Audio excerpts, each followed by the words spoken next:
Good afternoon. Thank you for joining us. Is wildfire season already here? A number of wildfires broke out in interior parts of BC this weekend. We'll hear from the BC Wildfire Service and our climate specialist, Darius Madavi. We'll also speak with an expert on wildfire preparation and prevention. And we're asking you, how do you feel about wildfires starting already? And how are you preparing for wildfire season? On this Earth Day, what steps are you taking to make a difference? I'm Michelle Elliott. Welcome to BC Today.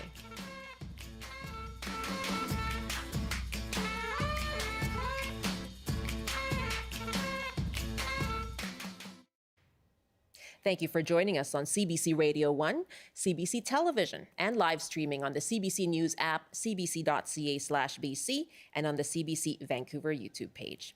You can call us right now on our top story. All hour, we're asking you, what are your feelings about wildfires starting already in BC, and what are you doing to prepare for wildfire season? It happens to be Earth Day today, and so we're also asking you what you're doing to make a difference against climate change. Our numbers are 1-800-825-5950, 604-669-3733. You can also hit pound 690 on your cell phone. You can email your thoughts to us at bctoday@cbc.ca. Well, yes, wildfire season off to an early start for some parts of BC. 8 new fires were sparked over the last day, 3 burning out of control. There are 2 evacuation alerts in the Bulkley-Nechako and Cariboo regional districts. Now, across BC, there are about 118 fires that the BC Wildfire Service describes as being active. 90 of those are from last year's season, and they've been smoldering under the snow over winter. Overall, though, 93% of all these active fires are under control. But if we head to the Cariboo region, crews are battling an out-of-control wildfire there. That was first reported on Saturday. It's at Burgess Creek, about 50 kilometers south of Quesnel. And the BC Wildfire Service says it's not threatening any buildings right now, but residents in Quesnel and Williams Lake have been able to see thick plumes of smoke. Meanwhile, in the Prince George Fire Center, an evacuation alert is in effect in Endako because of an out-of-control wildfire there that started on Saturday. And for more on that, I'm reached now by Adam Nicholas, Information Officer for the Prince George Fire Center. Hello, good afternoon, Adam. Thanks for joining us. Good afternoon. Thanks for having us. Tell me more about the Endako fire, about 70 kilometers west of Vanderhoof. What's the latest on that fire that is threatening the region? Yeah, so strong winds have been a factor in that fire's growth over the weekend, although it hasn't grown since yesterday. We did put in a recommendation to the Bulkley-Nechako regional districts to put in an evacuation alert as a precaution. Crews are working along the north flank, working on a 20-foot wet line, and we're actioning hotspots on the south flank, the side that faces the highway, and they're being patrolled and extinguished. We have structure protection, a unit crew and an IA crew, initial attack, pardon me, on site, and aircraft assigned to the fire. Okay, so busy already on that northern front right now. What is the general situation in the Prince George Fire Center right now? It tends to become very busy during wildfire season. Yeah, for sure. It's not possible to predict the fire season in advance that accurately, but that being said, the start to the season has been warmer than seasonal averages, and a lower snowpack over the winter has resulted in drier conditions across the province. So we are expecting to see higher fire weather indices than the seasonal averages. How has the Prince George Fire Center been preparing for the coming season, given that last year was the most destructive fire season that BC has seen? Well, what's changed? What have been the preparations being made? Well, we do remain well-resourced to, we do make an effort to stay resourced enough to action the number of fires that are out there. But that being said, human-caused wildfires, all 3 of the ones that are still burning are under investigation, but are suspected to be human-caused. So whenever there is a human-caused fire, it does take away resources from naturally caused ones. So the public and everyone can do their part to minimize those, and that would leave all of the fire centers better prepared to action these fires going forward for the summer. Sure. And I know you're still investigating, but when you say they're human caused, how do you know that this early on? Well, when you say human-caused wildfires, I think what most people picture is a cigarette butt Right. tossed out the window or arson. That's not always the case. Mm. Human-caused wildfires are defined as any fires that human activity had a hand in starting. So, for example, a tree falling on a power line, that would be qualified as a human-caused fire because it is impacted by human infrastructure. Hmm. And so any fire not ignited by lightning or by holdovers from the past years that burn under the ground um, would be qualified as a human-caused fire. We also have the designation of unknown fires, but it's not always possible to determine the cause of fires, but that's the situation right now, is that those three are suspected to be human caused, particularly since they all ignited in areas with nearby infrastructure and residences nearby. So um, that's that's the cause for. Keep. Sorry, that's the reason. Yeah, it's quite a range, right? It sounds like it's quite a range of human activity. It could be infrastructure. It could be as much as a cigarette or a campfire. And at this point, I guess Definitely. you're still trying to find out. Now, what about the people in the area? What do they need to know now as this evacuation alert is in place? How prepared do they need to be, and where should they seek information? Well, it's always good to be prepared. You never know what's going to happen. But that being said, we do advise people to go to the Bulkley-Nechako Regional District website. BC Wildfire only recommends evacuation alerts and orders to be put into place, and the regional district is responsible for carrying them out. So the resources for how to prepare yourself for an evacuation alert and potentially that alert being upgraded to an order, but again, it's just a possibility to be aware of. That should be all available on their website. Okay, Adam, thank you very much for your time. And as you said, resources already being used. I hope that you have the resources that you need, and hopefully it's not quite as busy as last year. Thanks so much. We hope so too. Thank you. Adam Nicholas, an information officer for the Prince George Fire Center.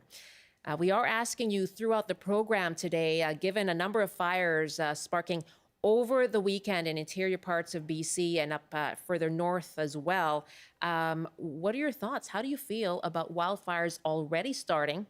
It's April. And how are you yourself preparing for wildfire season this year in BC? Have you made other plans for your vacations? Are you thinking about what the brush looks like around your home? And are you thinking about ways of fighting climate change as well? Just as a citizen, it is Earth Day today. So we're asking you, what you're doing to make a difference amid climate change. So you can give us a call, 1-800-825-5950. 604-669-3733. You can hit pound 690 on your cell phone. You can email to bctoday@cbc.ca. And there are many events being planned to try and increase your own awareness of fire smart activities. Right now, the Regional District of Okanagan-Similkameen is hosting an online emergency preparedness town hall. The province encouraging British Columbians to be prepared and to use fire smart practices. And it is Earth Day, which is focused on plastic pollution. A number of official cleanups are taking place around the province as well. School kids participating in Earth Day activities, I'm sure you'll see. Now you can give us a call, 1-800-825-5950, 604-669-3733, pound 690 on your cell phone. I'm joined here in studio by Darius Madavi, who's CBC Science and Climate Specialist. Hello, Darius. Hello. All right. So, what are your thoughts listening to what's taking place in the Prince George Fire District and the fires that were human caused and started over the weekend? It is really difficult to hear. I mean, we are definitely in a worse place to start the season this year than we were last year.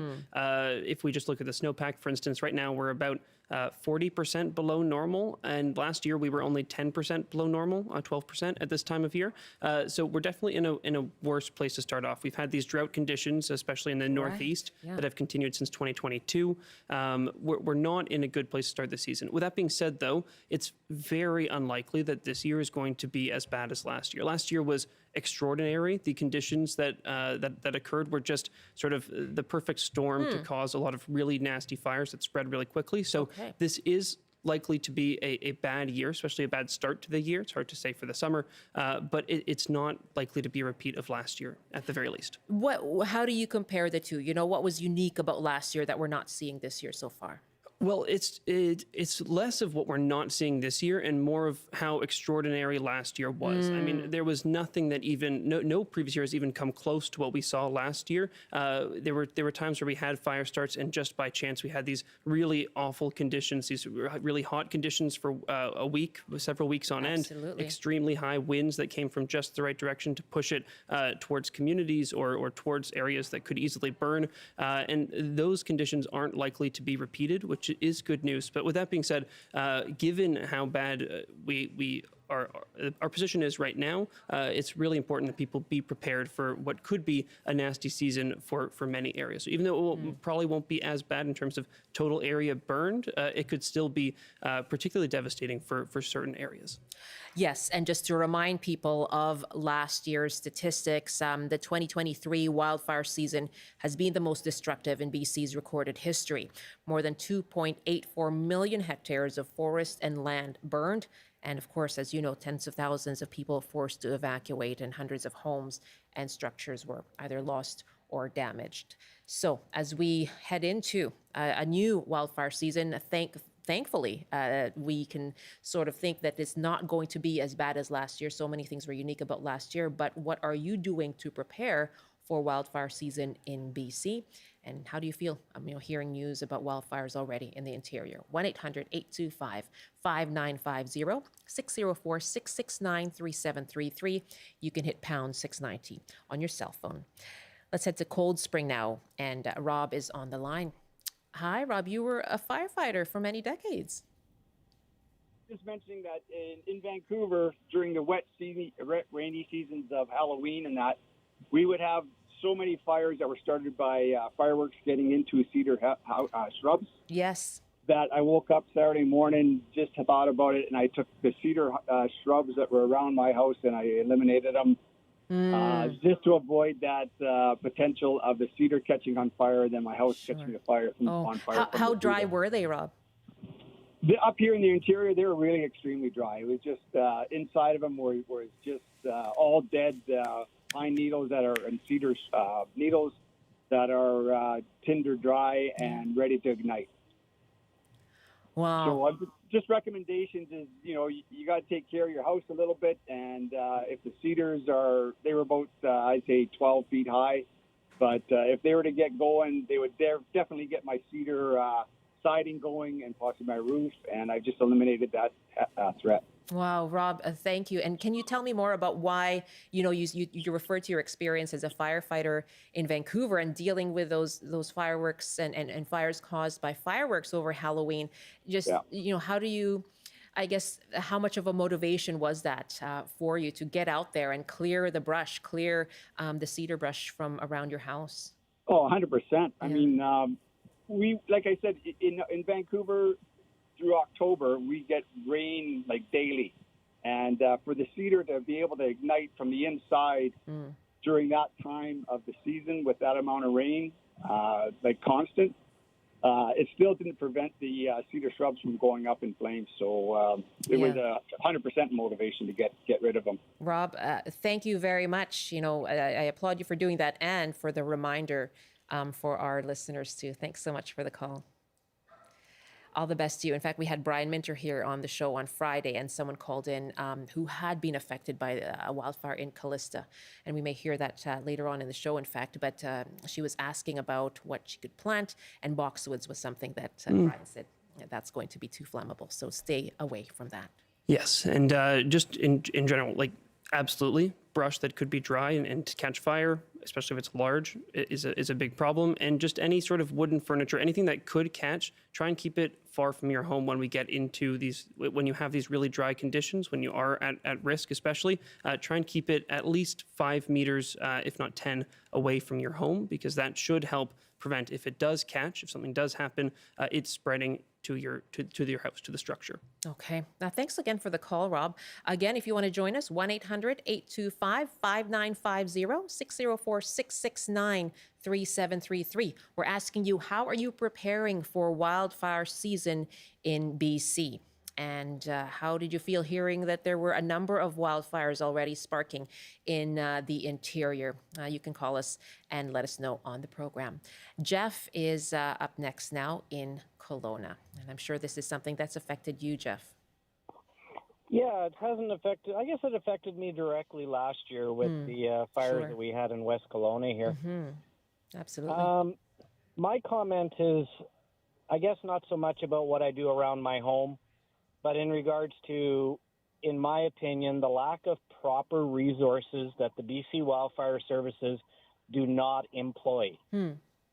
We consistently in BC see the BC Wildfire Services trying to put out fires with what I equate to trying to put out a campfire with a glass of water. We have in North America and at Coulson Air here in BC, which the BC Wildfire Services, for some unknown reason, will not use, the access to larger equipment that also can fly at night. It's already there. It's already available, and we continue to use these little buckets and drop water over this one area multiple times instead of, let's put out this fire before it gets out of control. Yeah. Well, and it's very maddening to see the option that we have, but we prefer not to use it because, in my opinion, the BC Wildfire Service has too big of an ego. is it ego or is it just under-resourced? No, it's ego. What makes you say that? We have a company in BC that has this equipment. Okay. They will not hire them. They go fly all over the world. They will not hire them in BC. Now, part of it is the BC not hiring them. Part of it is Canada not certifying that aircraft for use in Canada.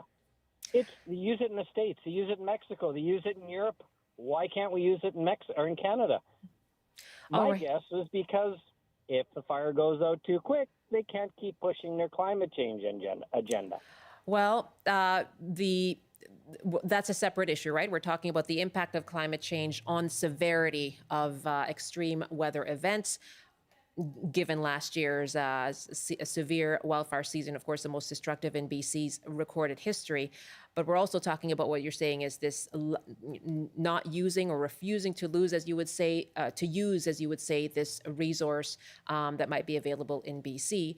Jeff, thank you very much, who's experienced or seen the impact of the wildfire from Kelowna, from last year's, of course, huge wildfire in West Kelowna. So when he's talking there about, hiring and contracting out using smaller aircraft that can operate at night, what do we know about BC's capacity for fighting wildfire? It is really difficult because typically we haven't thought of fires as an issue that continues overnight. There's sort of this model where we think about it as active during the day, quiet at night. That gives firefighters, wildland firefighters, a chance to rest. It means that people are a little bit more safe at night. And these fires that do burn overnight, as we saw in Kelowna last year, do pose a particular challenge because people are asleep, so it's more difficult to reach them. It's way more difficult for wildland firefighters to tackle those blazes because there's just, lower visibility and just the challenges that come with fighting fires at night.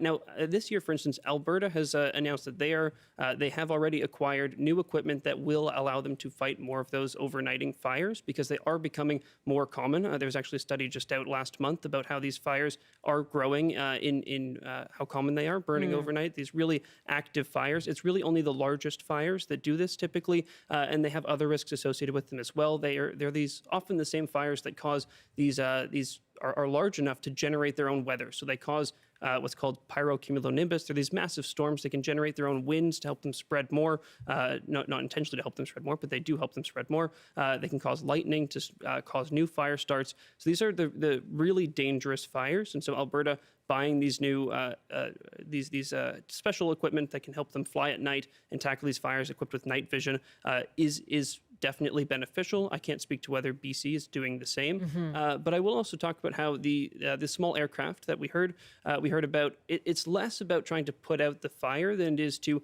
soak some of those fuels that are available. So when we talk about fire danger, we're really talking about a few things. First of all, the reason we focus on drought so much when we're talking about fires is because it's part of the way that we actually calculate what the fire danger is for many areas. The drought code is it's built into Canada's fire danger system, and it's a really important part of it because it tells you those deeper layers underneath where fires can smolder, as we saw this year. Those overwintering fires is because they're smoldering deeper underground because it's been so dry that they can do that. Yeah. And that takes weeks to months to change in terms of getting that improvement. So it takes a lot of precipitation very consistently.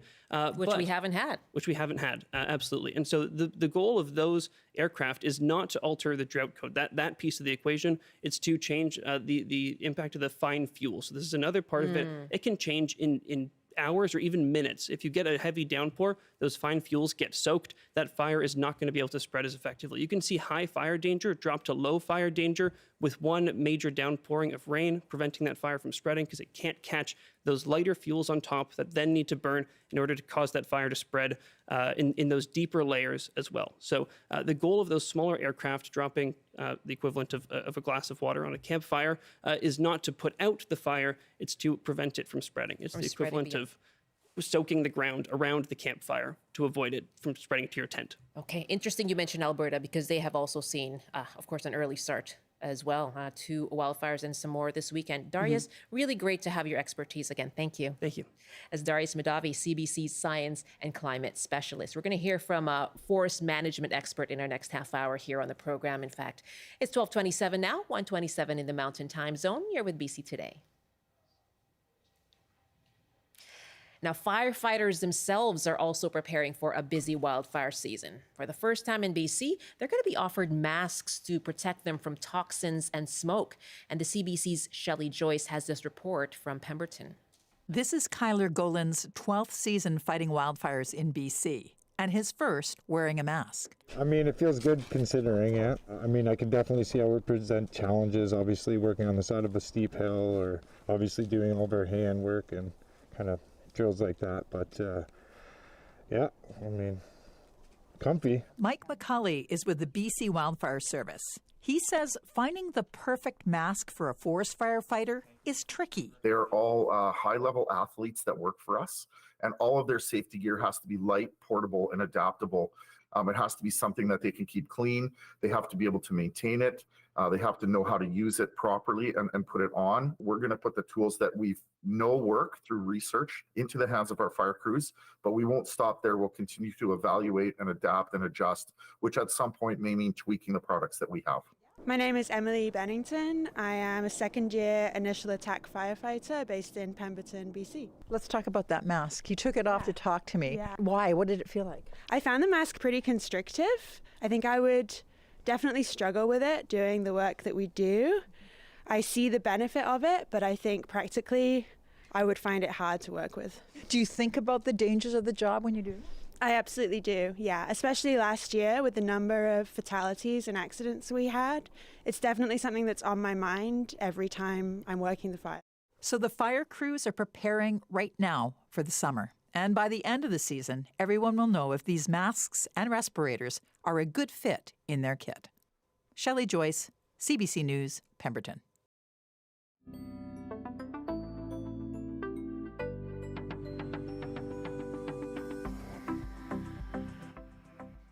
This is BC Today here on CBC. I'm Michelle Elliott. Thanks for joining us on Radio 1, on CBC Television, and live streaming, of course, on our website, cbc.ca/BC, and on YouTube. You can just search for us by typing in CBC Vancouver. We're going to take more of your calls on wildfire season as we hear about 8 fires sparking in parts of British Columbia over the weekend. How are you feeling about wildfire season already signaling an early start? How are you preparing yourself? We're going to take your calls in our next half hour. Our numbers again are 1-800-825-5950, 604-669-3733. You can hit pound 690 on your cell phone. By email, it's bctoday@cbc.ca. We'll be right back after the CBC News Update, and here's Robert Zimmerman. Good afternoon. The small central BC community of Endako is under an evacuation alert in an early start to the wildfire season. The regional district says the entire community of several dozen properties along Highway 16 is at risk from a fire that is less than a kilometer from the town.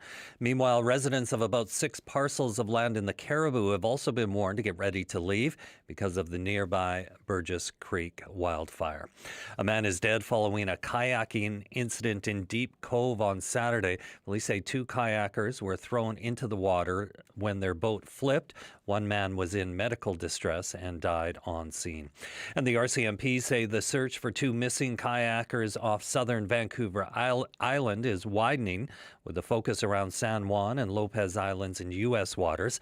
Daniel McAlpine and Nicholas West set off Saturday afternoon in a tandem kayak. The men were paddling between Island View Beach and DRC Island. And now the forecast on the north coast, a mix of sun and cloud this afternoon with a high of 12, highs up to 16 with some sun and cloud in the Peace. In the central interior, including Prince George, some sunny breaks with a high of 13, highs from 12 to 16 with a mix of sun and cloud in the Kootenays. In the southern interior, including Kelowna, mainly sunny with a high of 16 as well. And for Metro Vancouver, Greater Victoria and the Fraser Valley, lots of sunshine this afternoon with highs from 15 to 19. That's your CBC News Update from Vancouver. Thank you very much, Rob. You're welcome. I'll watch out for your Canucks jersey at some point. Yeah, I'm sure. I'll get it out of. I'm saving Dust it off. Saving it for the 3rd or 4th rounds, Michelle. And it will happen. I think so. After last night, come on. Pretty good. Yeah, exactly. It was awesome. It was exciting. Great Very game. exciting. Absolutely. Rob, thanks so much. Sure. Robert Zimmerman in the CBC Vancouver newsroom. Welcome back. You're with BC Today here on CBC Radio 1, live streaming as well on the CBC News app, cbc.ca/BC, and on the CBC Vancouver YouTube page. And thanks for joining us on CBC Television as well. We've been asking for your thoughts on a number of wildfires already starting in parts of BC. And how do you feel about these wildfires, and what are you doing to prepare for wildfire season on the heels of the most destructive wildfire season in BC's recorded history, which was 2023? We have some emails here now. Trudy writes, "What am I feeling about the coming wildfire season? A mix of dread, dismay, and grief. What am I doing to contribute on Earth Day? I've been gradually reducing my personal GHG emissions, first by switching to an EV after our horrible heat dome, and this spring by having a heat pump installed to replace my fossil gas furnace." And Jeff writes, "On this Earth Day, I'm furious that all the new wildfires are human-caused. I'm totally disappointed that our province has not banned outdoor campfires, backyard fires, ATVs in the forests, or burning of debris by logging companies, etc. I'm also very disappointed that the main concern of forestry firefighting is focused on saving buildings. I believe the trees are extremely valuable." Thank you very much for your emails, Jeff. It's bctoday@cbc.ca.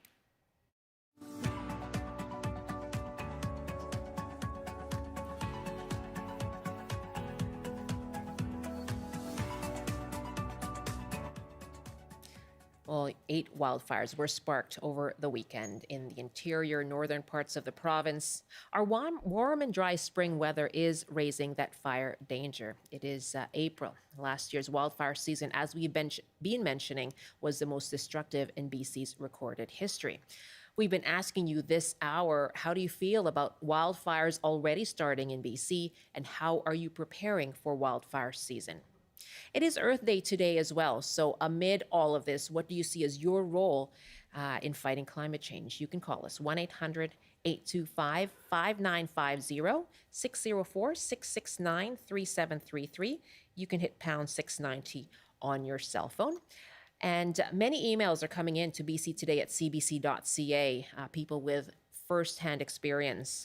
Lance is writing from Slocan Park. We live in Slocan Park, halfway between Nelson and Castlegar on Highway 6. Our community is surrounded by forests with only one highway north and south. I'm very concerned about wildfires, especially after last year. We have had a BC Fire Smart assessment and are working on the recommendations. I installed sprinklers on my home and my studio and gallery last year. These early reports of fires already is pretty scary. We all need to be careful and be prepared. And we have an email here from Palinka at Lee Creek, which was affected by the Shuswap fires last year. Multiple homes burnt very near to my home, Palinka writes. And I learned last year, just before having evacuated, that one ought to drape their house with polyplastic. I did this, and my home survived. I also do constant fire smarting, a stick at a time. And I was very disappointed the CSRD canceled our extra fire smart days at the local transfer station at Scotch Creek. They were not well attended last year, but now after the fires, there is a lot coming in to the yard waste bin at the dump. Thank you very much for sharing your experience and what you've observed and what you're doing to be fire smart for this year and what you were able to avoid last year using polyplastic on your home. Palinka, thank you so much for your email. bctoday@cbc.ca is our address. Our numbers again, 1-800-825-5950, 604-669-3733. Mac is joining us from Ladysmith. Hi there, Mac. Good afternoon. Well, good afternoon. Thanks for having me. I've got 2 points. I've been a supporter of Fire Safe, and I've done everything I can around my property. My problem is the neighbors that persist on growing cedar hedges. Got one neighbor that has grown a Lelandii hedge, which is now 60 feet tall. Without having regulations behind Fire Safe, we are wasting our time, because no matter how much I do on fire safety my property, if my neighbors don't do it and don't want to do it, then I'm at risk. My second point is we had the Cameron Lake fire that led to the shutting down of the only road going into Port Alberni. That's right. And the point I would make there is the Chinook helicopter developed by Coulson that can fly all night long and carry a tremendous amount of water and has the night vision to be able to see the fires. That could have been put out, save the inconvenience to the community, and save probably millions of dollars in doing so. Why aren't we doing it? Why aren't we doing both these things? And I'll leave that with you for the thoughts of the community. Thank you. Mac, thank you very much. And sure remember that Cameron Lake wildfire and the closure of that road that really affected people, in the communities of Port Alberni and Tofino. Thanks for your thoughts there. Regulating Fire Smart and implementing it as rules rather than recommendations. Really interesting thought there. We're going to put that to our guest in a moment. Ernie is joining us from Princeton. Hi, Ernie. Good afternoon. Good afternoon. Thank you for having me on. Sure thing. How are you feeling about the wildfires, and how are you preparing? Okay, we live in town, and we have a cabin on a lake outside of Princeton, and we have been working at fire safing our cabin.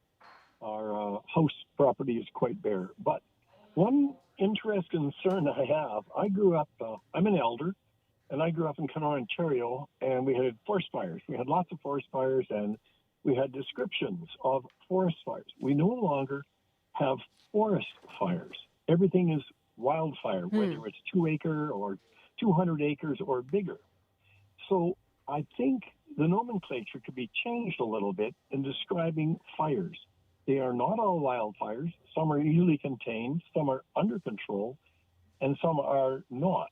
And I think descriptives could be used better instead of calling everything a wildfire. There's an implication there that it's disastrous, it's under control, or something more dramatic than just a small fire that's containable and under control. Yeah, I take your point, and that's really interesting. You know, I remember the time when we would call them forest fires rather than, and you know, I think now wildland fires is a term that we use as well. But you know, thinking about what about when we specify, you know, this fire is considered under control and this is considered out of control. Are we not using those terms often enough?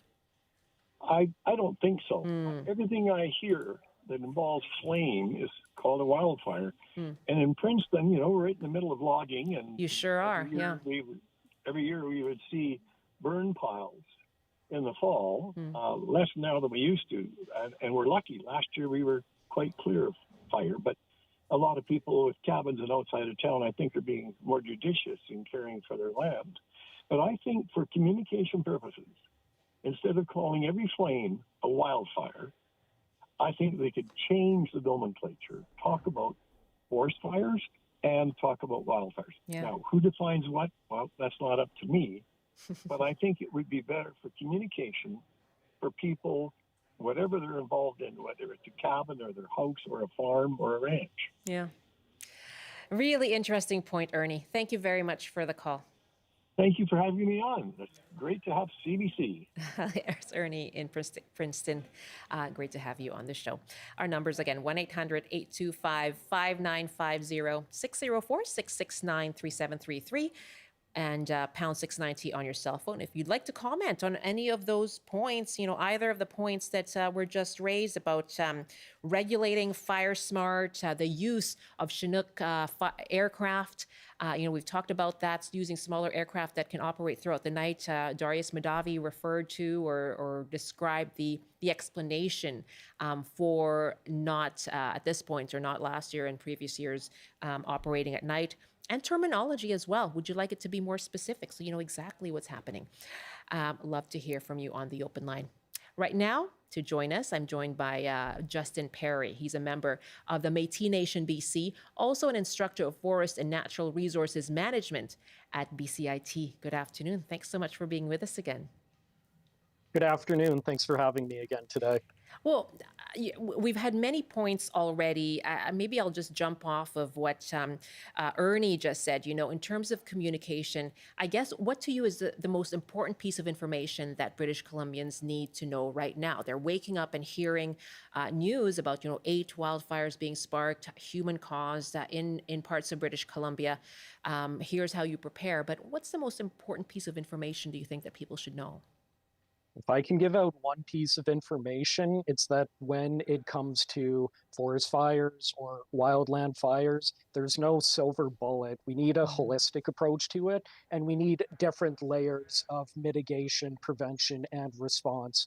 All of the guests that I've heard on the call so far have great ideas, and they're all necessary, and they all help to solve the problem. But unfortunately, no one single thing will fix this. Like your 2 guests ago said, that yes, you can do all this fire smarting around your property, but it doesn't really mean much if your neighbor is growing a giant cedar hedge. So we need multiple layers, and we need a very holistic approach when we are looking at wildland fires.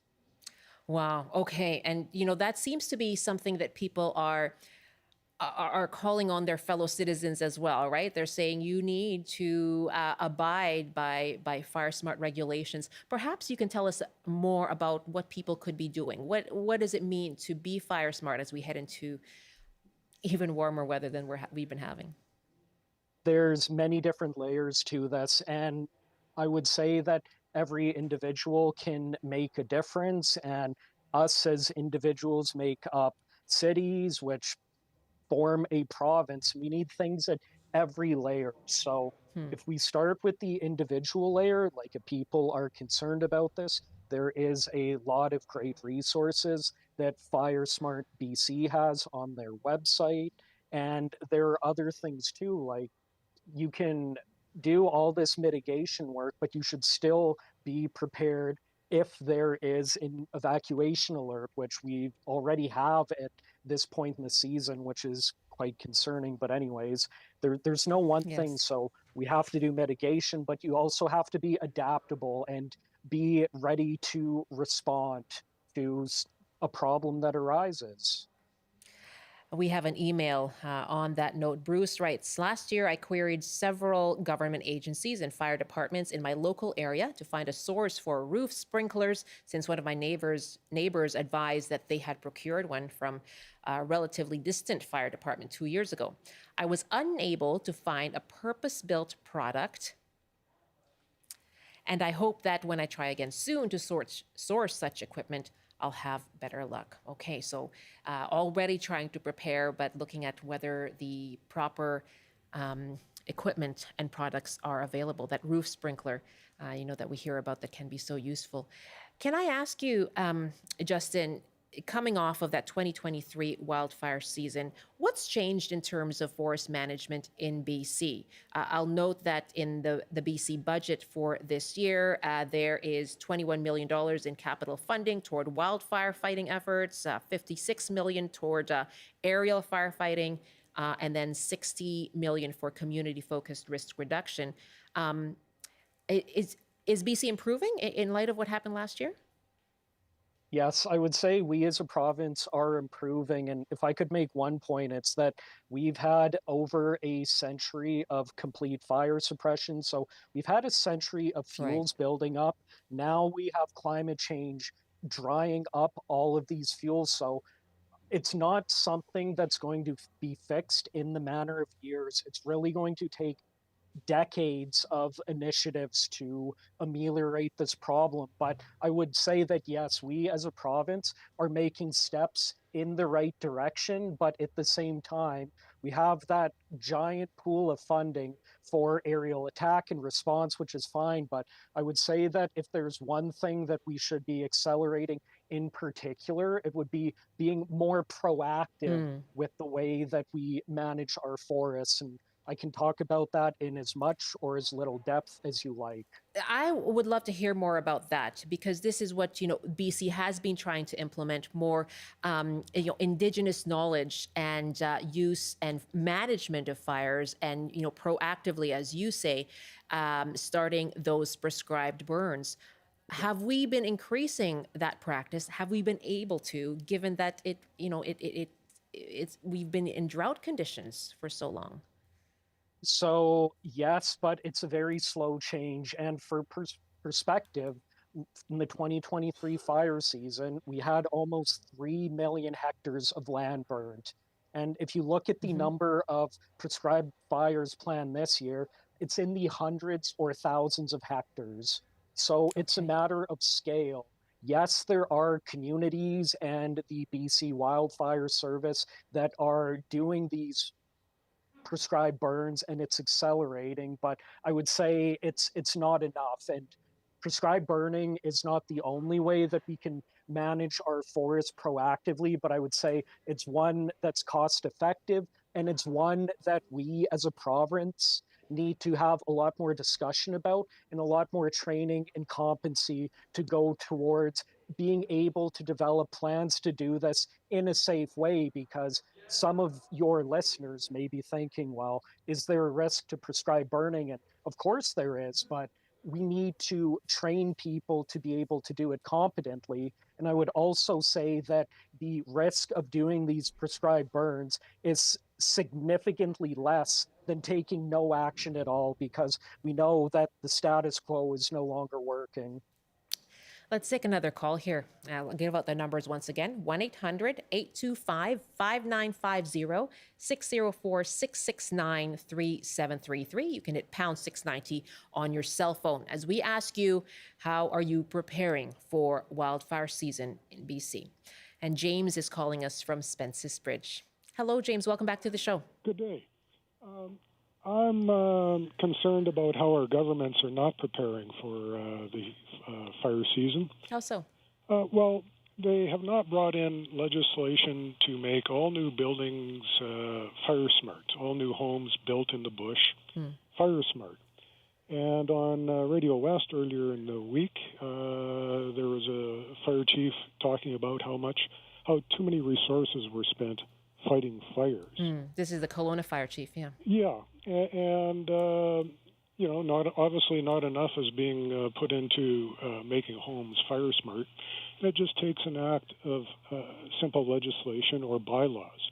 I believe it should be a provincial-wide mandate or legislation that forces people who build homes to make them fire smart. They should be bunkers in the bush. You shouldn't have to worry about a fire coming. You should be safe in your own home. Okay. And the government shouldn't have to subsidize people to build wooden fire traps in the bush anymore, because we are subsidizing them with firefighting, and we should be concentrating on other areas. Okay.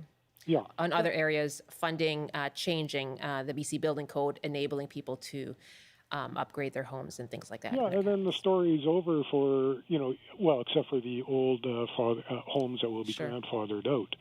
And in regards to fires in general, I'm against them. I believe, I'm an old backpacker who used to backpack 1,000 kilometers a year. I wouldn't have fires, except for maybe on my longest trip I'd have one if I was in grizzly country to burn garbage. But I understand when people burn, the particulate lands on the snowpack and on the glaciers and melts them out quicker.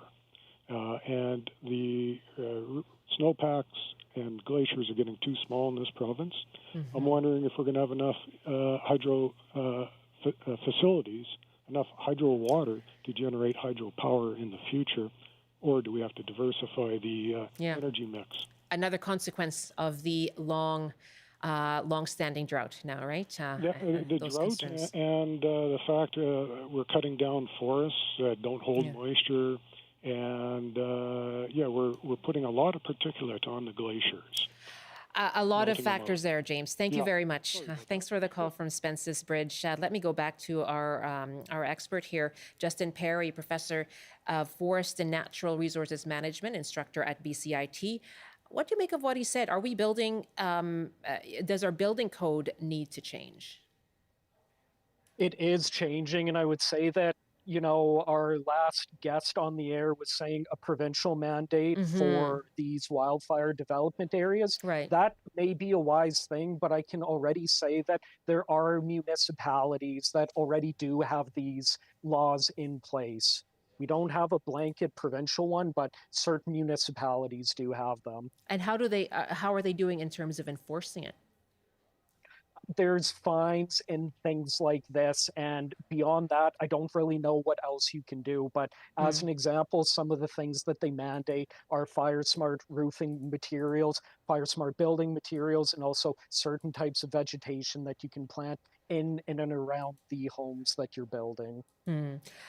Let's put out the numbers once again: 1-800-825-5950, 604-669-3733. You can hit pound 690 on your cell phone. You can also email us if you like, bctoday@cbc.ca.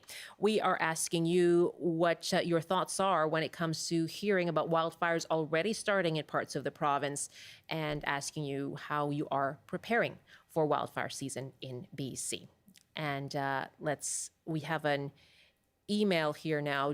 We have an email from Karen, who's writing, I listened briefly to the report by Darius Madavi about the threats of fires in Alberta.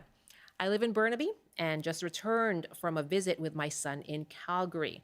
I can see how fires in Alberta will be a serious threat with the strong winds I experienced over the last days. The winds would spread the flames, embers, and have serious consequences. Karen, thank you very much for that report from what you've seen visiting Alberta. And that reminds me, Justin, you talked about some municipalities enforcing rules around being fire smart. How much coordination is needed? We have here fire starting in these two western provinces, BC, Alberta. We have municipalities and regional districts responsible for a lot of the fire response and dealing with the impacts of these events. So what kind of coordination needs to happen among these various levels of government? There needs to be coordination at all levels of government, and there's many ways we could take this conversation, but there's two things I could say about it very quickly. Our wildland firefighting initiatives extend beyond Canada, because as we know that Right. a lot of the wildland firefighters who are here during the busy seasons do come from other parts of the world as well. So it's at the point now where we don't have enough resources within BC and within Canada actually to be able to deal with these wildland fire responses. And at the same time, I would say that I would hope that the federal government does more in terms of preventative action towards managing our forests and our wildland fire risks. Okay, we have a question here from Les at Crofton. And Les, you have a question for Justin. Hi, Les. Oh, yeah. Yes, go ahead. Okay. I'm just thinking about the Adams Lake to Scotts Creek last summer was a big fire that got away. Apparently it was a planned burn. And I know there's a huge backlash from the community there about what happened. And wonder if this gentleman can, give us some information as to what happened there. They had helicopters and manpower. They had men living in tents in a big field beside the highway, and it's still, everything went awry. They all ran for their, basically to get out of their lives, basically. Yeah. And just wanted to ask a question about that. Thank you very much, Yeah. Les. Yes, Justin. Yeah, Les, thank you so much for your question. And one thing I would say from that fire is I believe that was a backburn fire, wasn't it? So it was one that was actually done during another active fire that was done as a last resort to try to remove some of the fuels before the fire had reached the town. A backburn is a very, very, very, very dangerous proposition, and it's used as a last resort tactic. So what I'm trying to advocate for is prescribed and cultural burning done in these shoulder seasons, like in the fall and in the spring, when you can have years or months of planning and waiting for the appropriate weather conditions, as opposed to being backed up against a corner and being at the mercy of the wind changing directions, having that fire escape from you. And I'll say very quickly too that prescribed and cultural burns still absolutely do have their risks, but there's significantly more planning and waiting involved in those. Good to have you, Justin. Thank you so much for taking the time with us. Thank you very much. Justin Perry, member of the Métis Nation BC, an instructor of forest and natural resources management at BCIT. Thank you for all of your calls, and our email again, bctoday@cbc.ca.